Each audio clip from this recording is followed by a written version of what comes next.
ఉద్యోగ సంఘాలతో ఏపీ ప్రభుత్వం చర్చలు జరుపుతోంది. డిఏ సహా వివిధ ఆర్థిక అంశాలపై చర్చించనుంది. ఉద్యోగ సంఘాలతో మంత్రులు పయ్యావల, నాదెండ్ల, సత్యకుమార్ భేటీ అయ్యారు.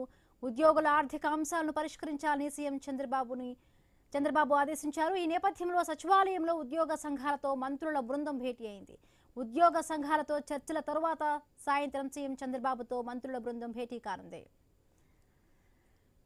ఉద్యోగ సంఘాలతో ఏపీ ప్రభుత్వం చర్చలు జరుపుతోంది. రైడింగ్ సంబంధించి మరిన్ని పూర్తి అప్డేట్స్ మా కరెస్పాండెంట్ కాంతి అందిస్తారు. కాంతి, యాభైలో రాష్ట్ర ప్రభుత్వ ఉద్యోగులు పెన్షన్లకు సంబంధించినటువంటి డిమాండ్స్ ఏవైతే ఉన్నాయో వాటి కోసం ప్రభుత్వం ఒక ముందడుగు వేసిందని చెప్పాలి. సచివాలయంలో ఉద్యోగ సంఘ నాయకులతోటి ఈ రోజు మంత్రులు అలాగే సిఎస్ భేటీ అయ్యారు. ముఖ్యమంత్రి ఆదేశాలతోటి ముగ్గురు మంత్రులు సిఎస్ కు ఈ బాధ్యతలను సీఎం అప్పగించారు. ఈ నేపథ్యంలో అధికారులకు సంబంధించిన వ్యవహారంలో సానుకూలంగా ఉండాలని చెప్పి అధికారులకు ఆదేశాలు జారీ చేయడం జరిగింది. ఉద్యోగ సంఘ నాయకులతోటి చర్చించే బాధ్యతను రాష్ట్ర ఆర్థిక మంత్రి పయ్యావుల కేశవ్, పౌర సరఫరాల శాఖ మంత్రి నాదెండ్ల మనోహర్, వైద్య ఆరోగ్య శాఖ మంత్రి సత్యకుమార్ యాదవ్, రాష్ట్ర ప్రభుత్వ ప్రధాన కార్యదర్శి విజయానంద్ వీరు నలుగురు కలిసి ఉద్యోగులకు సంబంధించినటువంటి ఆర్థిక అంశాలు, పెండింగ్ సమస్యల పైన చర్చిస్తూ ఉన్నారు.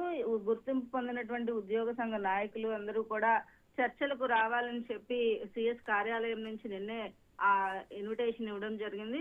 కరువు భత్యము అలాగే పెండింగ్ బకాయిలు, కొత్త పిఆర్సీ ఏర్పాటుకు సంబంధించినటువంటి సమస్యలు పరిష్కరించాలని చెప్పి ఉద్యోగ ఉపాధ్యాయ సంఘాల ఐక్య కార్యాచరణ సమితిలు ప్రభుత్వాన్ని ఎప్పటి నుంచో కోరుతున్న నేపథ్యంలో సీఎం చంద్రబాబు నాయుడు దీనిపైన ఈ అంశాల అన్నిటిపైన కూడా దృష్టి సారించారు. గతంలోనే ఆర్థిక శాఖ అధికారులతో మాట్లాడినప్పుడు పెండింగ్ బకాయిలకు సంబంధించి ఆర్థిక అంశాల పరిష్కారానికి సంబంధించి మార్గం కనుగొని వారి సమస్యల పరిష్కారానికి ప్రభుత్వం తరపున ఏం చేయాలి, ఎలా ముందుకు వెళ్లాలనే దానికి సంబంధించినటువంటి విషయాల్లో చర్చించడం జరిగింది. ఈ నేపథ్యంలో ఒక సమగ్ర నివేదికను తీసుకువచ్చిన తర్వాత దానికి సంబంధించి ఏదైతే ఉద్యోగులు ఇబ్బందులు పడుతున్నారో వారికి ఇవ్వాల్సినటువంటి ఉద్యోగులకి ఉన్నటువంటి పెండింగ్ బకాయిలు ఏవైతే ఉన్నాయో వాటిలన్నింటినీ కూడా సత్వరంగా క్లియర్ చేసేందుకు కృషి చేస్తోంది ప్రభుత్వం. ఈ నేపథ్యంలో ఈ రోజు జరిగేటువంటి చర్చలు ఏవైతే ఉన్నాయో అవి సానుకూలంగా ముగిసేలాగా చూడాలని చెప్పి సీఎం మార్గనిర్దేశం చేయడంతో ఈ చర్చలు అనేవి ప్రారంభమయ్యాయి.